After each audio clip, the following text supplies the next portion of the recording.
bana Congo na pisi mbote encore une fois boyebi ke République démocratique du Congo héritage batikela ba koko batikela plutôt ba congolais ezali malade net le bara toujours que est toujours le cas thérapeutique de quel moyen et na produit nini to pe na médicament nini oyo to ko comme un peu résoudre problème aux préoccupés République démocratique du Congo toyebi ke de part et d'autre ba problème ezali surtout na classe politique na biso moins inconscience ezali pas ba politiciens moins incohérence ezali pas ba politiciens et puis plus bazo travailler pour na ba intérêt na bango mais tozali komi tuna Congo ekotungama na aide ya politicien oyo wapi opposant nini ndeko nini ya société civile to ndeko nini ya majorité présidentielle oyo aza na conscience ya koluka ko proposer ba solution oyo ya malamu oyo komema Congo na kolongola Congo plutôt na crise politique oyo ezali ko préoccuper biso yango question fondamentale na interview tozo ça lelo na invité na biso qu'est-ce qui va venir après le 31 décembre est-ce que Joseph Kabila otika pouvoir so otika pouvoir na mécanisme nini na mbipo na bino analyse politique moko azali journaliste munene na kati ya Canal King télévision mwana mboka Jacques Kalonji otambie déjà topese mbote ndeko na ngai voilà ba téléspectateurs baso kolanda biso à travers le monde na ebité kopesa ba mbote o réconforter ba na lobanini parce que baza na passe vraiment par rapport à ce ozo ko préoccuper République démocratique du Congo. Voilà, mbote mingi na mokili mobimba ndenge basango balobi bangonde ba pasteur na biso le pays va très mal. Donc boye ba yango que Congo na bino o boutique Congo na bino o bozola de l'actualité du jour au jour et zotambola malamu te yango nde tozolo pelali. Voilà, le pays va très mal, maloba basango maloba mon pays confère article 64 ndé bazo côté le maloba qui non peuple congolais bolongola kobanga. Est-ce que ndeko confirmer le kambango? Oui, maladie à biso ba congolais ça on doit le dire de manière générale ezakobanga. Courage Joana ezalaka penza te. Oui, c'est vrai, tu dois comprendre parce que tu as la dictature ya Moulaï. Hein, plus de 32 ans il y a dictature, tu perds de valeur moussous comme un peuple libre. Alors, il faut, moi je dirais même que le peuple congolais est en train de se reconstituer. C'est comme Belaki, Azozong et la santé, moi, restauration, en fait, convalescence quoi. Donc, voilà, on a un point par rapport à ce sujet. Bon, question fondamentale pour Nabiso, mon amboka Jacques Kalonji, Nine Koya, après le 31 décembre. Est-ce que vous allez sous prolongement, il y a 2016, donc embarquement?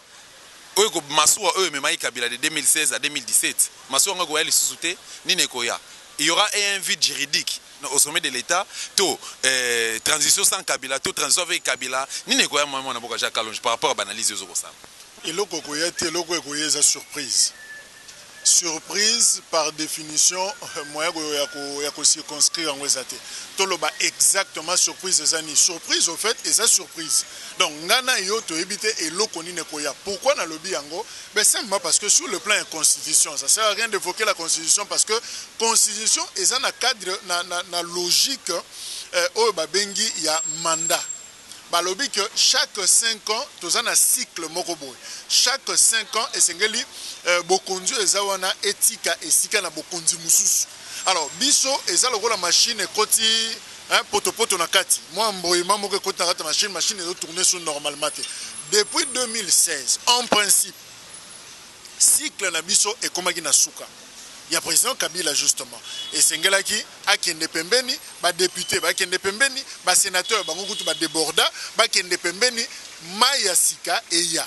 Alors, te connaître retard. Yangwana est indibiso parce que ceux qui constitution Azagi n'a pas sauté, mais le dialogue est salamagité. Neto na négociation na basango. Basango babengi négociation. Tobimisi o bazobenga accord. Il y a 31 décembre. Accord ou le lobby, bon, dans ce cas, le col a toujours Makokoso, tout que la présidente Azali a continué Moula Moko. Comme ça, garantie les anines à Rosassou candidaté, référendum paix, et Rosal maté, Toroboujaga constitution té. Voilà, et là, comme ça maté, objectif final, organisation des élections. Comme ça, il y a na kimia, alternance et salami, après Simbota Souka, na muto à remplacer, et puis ma solo et zongi normal. C'est-à-dire machine, système, et comme et zongi ko tourner normalement. Mais le grand problème maintenant, accord où on attend qu'on va signer ango, c'est comme si intention, il y a bloquer machine et zakaka. Il y a côté sous banzete na machine et zali. Tolekiti 2016 kino 2017 tozoko kaka ko décolleté. C'est-à-dire le même problème ezako zonga, même problème ezo déranger biso. Et les longa na zo bisayo accord ezoko ça presque une année parce que tozoko na mois de décembre. mois de décembre liboso na biso on dirait ne bande kalinga benga londende, c'est-à-dire flou ezali. Tozwe baté to Kenya on mona répondre on a kolobake surprise ndezo c'est la biso parce que en principe eza moi ya suka ya président Kabila. En principe corps électoral le Sénégal Jazz l'a convoqué. En principe fait de to kota masolo élection et simbité. Corneille nanga bimisi calendrier atindi biso susu en 2018. Donc président Kabila to continuer l'issous azuli susu une année de plus. Si le 23 décembre 2018 pour élection Salima. Alors finalement bande commission balobite pour nani muta sokaka bénéfice au félé bonus au félé kaka pamba boy pour atteindre ba cellulaire bonus ba pesa yo faut son crédit tout à fait au sombi na no crédit après ba ki selio mais muta sombi crédit bozo pesa kaka bonus alors bon ba monango c'est trop gratuit.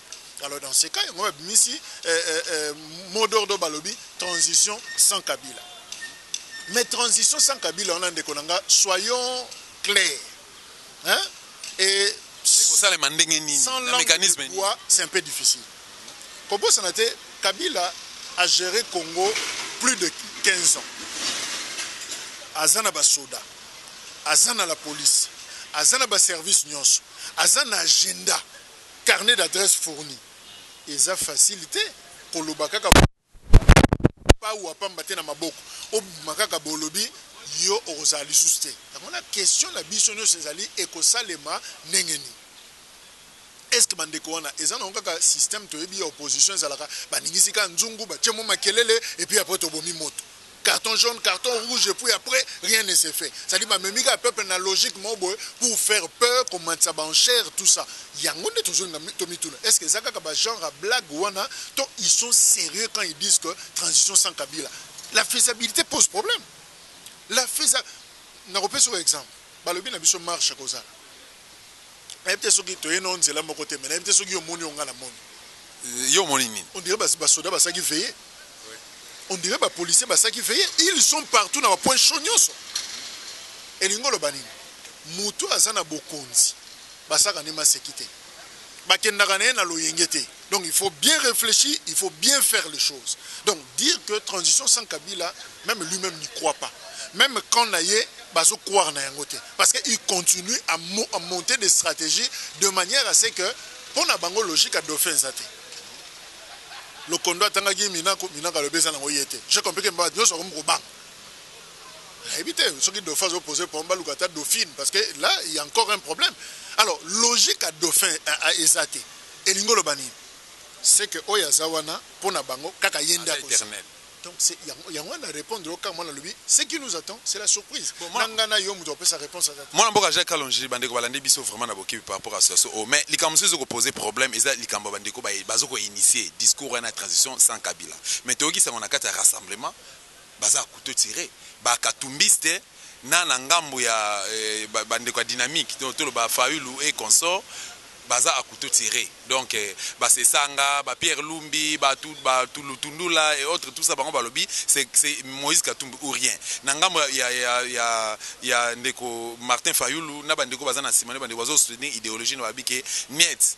Comme même que sur les déclarations, ils ont un rassemblement, Batuna de Bagé au Sala Nangam, on a besoin de Bakutani, Batutani Mitu, et puis et ça limité. Na évité. L'exil ne cause à la ligne, et Sengeli, na biso, Bapandisangoto, et des populations, Oazoko Landa biso, pour que tout sauver Mboka Biso Congo. Parce que la police, parce que biso vérité, la vérité, biso megakoloba, oh biso tu vivre parce que vous allez pembenia, ba politicien. Moi na mboka Jacques Kalonge. Mais la bonne des choses, les alibans de composition, bayokana, ba fan de Sikamoro ba se mettre d'accord. Je me souviens encore Moïse Katumbi a proposé qu'en son temps, quand on s'est déclaré candidat président de la République, a proposé qu'une idée il y a ba primaire. Ça dit tout fan d'entre nous à niveau opposition, tout pour on a déjà moto. Je sais que l'UDPS a une logique qui a Félix. Toyebi que bande comme ça la logique à Moïse. Toyebi que Martin Fayoulou s'est aussi déclaré candidat. Mais c'est simple, ce sont de bonnes guerres. Ça n'a pas de démocratie. Bafan de sika monko. Ba pour na mutu na bango. Ce qui te reproché majorité que basa incapable de comme ça dauphin.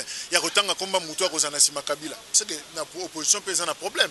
Mais moi je pense il faut voir la question autrement. Ndekonanga, on doit aussi l'avouer. Même si tu as l'accent comme majorité, mais avouons-le, tu as un sérieux problème d'opposition.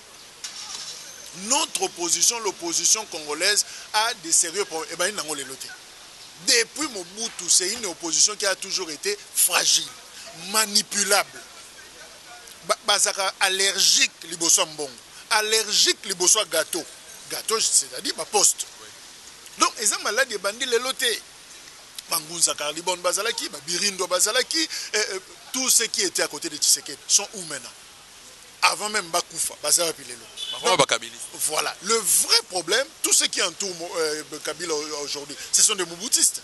Ce sont des opposants. Et ça, bateau, yé, Kabila, Natata, Laurent Désiré, Fidel, Bengana, Bangon pouvoir. Mais Bangon, comme monter les stratégies, encore une fois, pour compliquer les Congolais. Donc moi, je pense que nous avons un sérieux problème. Il y a opposition. Avons-nous vraiment une opposition dans ces pays? Point d'interrogation. Peut-être que nous avons des individus qui résistent au système. Mais dire que nous avons des opposants, là, il y a encore... plutôt mercenaires politiques, c'est pour Nathalie combat politique à l'époque de Mobutu,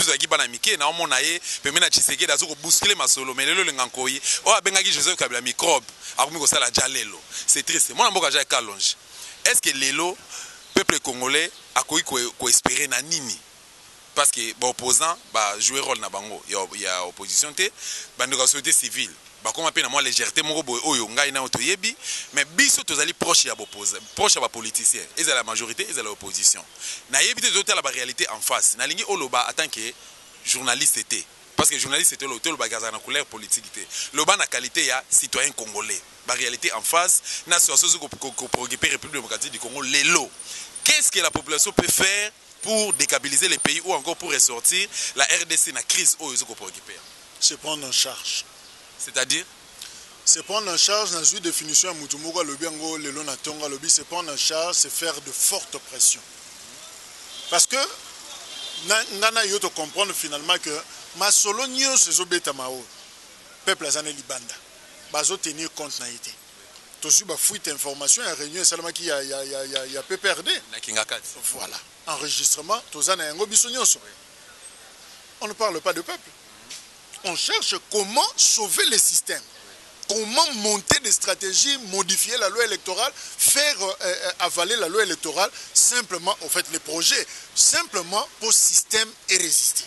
Aucune opposition, tout ça déjà dans l'expérience. Ce qui m'a ningisika moukou boye, nambao babande koloba soi-disant na kombo et peuple, ils commencent à monter des stratégies, à tenir d'autres discours. Moi, je pense que la meilleure des choses maintenant, ces peuples-là doivent être mûrs, doivent faire preuve de sa maturité. Depuis 1960, les Losogi 57 ans Ngoyo et Sengeli Abima à dépendre de l'issue na Batouté. Parce que Batouana, il ne joue pas franc jeu. Peuple Sengeli Yemoko a mis en charge à Sala ou Sengeli Sala pour s'autodéterminer, pour s'auto-libérer. C'est tout ça que je pense. Moi, je peux congolais au Rwanda, la population dans son ensemble à travers le monde. Nalingi on s'adresse, on répondre à ce qu'on a été, mais on s'adresse au peuple. Mais quand on a une minute, on conscientiser bango pe o ibisa bango va se prendre en charge nous au Loba. Maloba on a d'ailleurs inventé un hôtel musée à Loba. Tshisekedi à Loba qui yango, c'est d'ailleurs devise naïe. Moi je pense que tout ce qui nous reste à faire, c'est de ne pas compter sur nos acteurs politiques. Ils ne les méritent plus. Bazali Soussou pour mériter confiance dans le peuple. Tout ce que nous devons faire, chers compatriotes, mise en charge. Mise en charge, c'est-à-dire comprendre ce qu'il faut faire au Tomoni qui y a des prises de définition pour que finalement to se libérer na otage oyo ba classe politique à Zubiso. Coûte que coûte, bokoyi ko nyoko la batu. Bokoyi ko dominer un peuple, mais okoki pas ko salengo éternellement. Moi, je pense que le peuple congolais de 60, le peuple congolais de la Deuxième République, le peuple congolais sous l'AFDEL, et ça, sous le peuple congolais, il y a l'éloté en 2017. Ce peuple-là est affranchi, ce peuple-là a compris certaines choses, et moi, je pense qu'il est prêt à se prononcer. Il est prêt à se prononcer. Mon amboka Jacques Kalon. Jacques Kalon, je dis que na souka mana mon réalisation na basina lebiso. To aussi cette émission au-dessus de l'obéli Luc Marami balete. Comme on a 100 procès tout le monde yango. Procès moko falsifié oyo bandeko bazoko sama mais curieusement bakasayen tomoni Chilombo Félix Chilombo Tshisekedi leader à IDPS lelo hein o bazo préparer comme c'est président national à IDPS aloba eloko te pour ba Kasai ba kufa na Kasai ozali fef na ye tomona Evariste Bouchab tomona Sami Badibanga tomona baluba nyonso ba Clément Kangu tout muta défenda IDPS même Bruno Tshibala oza premier ministre lelo muta défenda ba Kasai azalite na yebite yope ozali Kasai lecture nous anini pas tant que journaliste mais tant que citoyen congolais. Non, Likambouya Kasai, moi je pense que Eza Likambouya Bakasayente d'origine. Non, c'est faux. C'est pas comme ça que Sengelito Monde la Makambouana, mais c'est un problème de la République. Makilo et Tangiwana, Ezaki Makila Baloubate, Eza Makila, Yaba Congolais, des êtres humains. Et tout le monde, Oyaza sensible, moi Nanzambe ya solo, et Sengela Yoka Mawape a condamné ce qui s'est passé au Kasai. Je te donne l'exemple, ce qui se passe en Libye. Mais cette histoire-là en Libye, ça nous choque tous. Ce qui se passe na Goma. Yo sont originaires peut-être ya Goma te, ngana yo to originaire peut-être ya Kivu te. Nalo. Mais bandeko to mona mitu ezo kata na ba violo ezo sala ma mikolo nyonso na bandeko na biso. Mais ça nous choque. Ça nous choque parce que d'abord, un, nous sommes des êtres humains, et deuxièmement, ce sont nos compatriotes. Donc nous devons élever les débats au-delà, l'icolo, il y a limite tribale, et c'est le Congo. Makila et Congo Tangi. Donc il ne faut pas attendre ce qui Félix a sali angote. Je ne sais pas ce que ça l'est. Ce qui balouba o yo tangi bakasaye ba sali angote. Moi je pense qu'il y a quand même des Congolais au ba tombola mungongo baloba ba kondana eloko wana. Moi je pense que c'est ce qui compte pour nous. Parce que sinon koma bo tole la paix bato ba kufaki na Congo central. Tole la ba kufi na Bandundu. Alors là nous préparons petit à petit le Congo à la balkanisation au biso moko to lingakate. Mutuni asuka na mukuse penza est-ce que peuple congolais ko espérer te peut croire na ONI na kati ya mboka na parce que tout le monde pratiquement 20 ans ba produire rien mboka ba problème lelo to komi na suka peuple congolais lingi lisusu kabila te na kati ya mboka oyo alors ONI aza ça fait 20 ans ONI asala elo côté est-ce que tozo ko bunda Congo zo ko bunda pona obenga na kabila est-ce que peuple congolais ko croire na ONI na jupe ngolu ya kosala droit public international na moins connaissance, des petites connaissances sur le fonctionnement du système international. Papa Nanga, qu'on ne contacte jamais sur la communauté internationale. Un de mes professeurs, Yekuta dirigea travail na graduat à Bengarango Société internationale. Ça dit quand on parle de la société, on parle des actionnaires, on parle des intérêts. Et ça, le roi, un cadre commercial. Qu'on ne contacte jamais. Et puis, et kotikalaka jamais ko sala omona ba soda mo boya communauté internationale so bazaka ba casque bleu ba yeba lobi na kabila ale tellement na kitokene bazui mutu musu ba yo fansa ye papa e kotikalaka ko salema te c'est pas élégant communauté internationale azwaka ba résolution mais eloko bomaka ye zanine moyen ya ko appliquer biloko ane zakate parce que ce que c'est appliquer yango chaque état a ko évoquer ce qu'il appelle souveraineté. Ah, naza souverain. Ah, naza souverain. Muta kota makamnangate. Muta Kabila lobaki yango na tribune des Nations Unies. Nana nga contredit yekuno. Alobaki processus électoral na Congo eko salema sans dictat. Muta contredit yazate. Communauté internationale ya lobaka ganga kaka azo alerté. Mais eloko na uti ko loba awa la solution je suis chrétien. Totanga na Bible mutu moka lobi ne crois pas que la solution viendra soki wapi bisomoko solution ko uta na bisomoko. Donc, ne pensez pas que l'ONU, tout ça, ce qui n'est la solution de la RDC ne proviendra que de la RDC. Mobutu po longwa toloba soye sila tolela. Ma prière est salama, même hypocrite de foi. Mobutu akenata. Deux choses longola Mobutu. To batumi balinde balongola Mobutu. Ya liboso Nzambe. Ni tete malade ya bela. Ndenge to yebeli tempérament ya Mobutu. Mbela chabiso mal à l'aise. Mbele lelo tozo baluka kesika moko. Il fallait azala faibli sur le plan physique. Même Mugabe lelo. Ce qui lelo ba nyoso c'est comme Mugabe, mais parce que c'est un Mugabe de 94 ans. C'est un Mugabe pratiquement même côté le manenga na telemi libina yoboe tamula iboe. Ce qui Mugabe mbasa koi. Donc c'est cet aspect-là physionomique d'Yangonde Ezagi déjà point à Liboso. Mobutu était affaibli par la maladie. Deuxième chose, la solution n'est pas venue d'ailleurs, c'était un fils du Congo qui s'appelait Laurent Désiré Kabila Makolo Yende devant l'AFDEL, c'est vrai, avec l'association, il y a ma voisin, tout ça. Rwandais faux. Et beauté la association Rwandais. Qu'on n'a pas bien géré et beauté la biso problème après. Non, l'association Rwandais, c'est pas un problème. L'association Rwandais, l'association Ougandais, l'association Burundais, c'est pas un problème. Bah, il y a pour un objectif. Mais après, ma solo des agi malamouté. Oh, tu vois, donc ce n'est pas l'ONU qui est venu en aide. Bien que Bandekona va soit appuyé à ONU dans l'ombre, mais finalement, pour la communauté internationale atteindre Mobutu, il fallait toujours un Congolais pour le faire. Donc moi je pense que tout le monde vraiment na mitu na biso ndoto wana mo ba confusion wana que vraiment ba mindele bana makam na bango mindele ba ça problème na bango. Donc problème na biso mo ba congolais, évitons qu'on compte. Lumumba dit l'histoire s'écrira ici chez nous. Donc toi éviter biloko ko compter mindele te biso moko to ko s'auto libérer. Burkina Faso l'a fait. Yo comment mindele kuna Zimbabwe tout sur l'actualité la plus récente.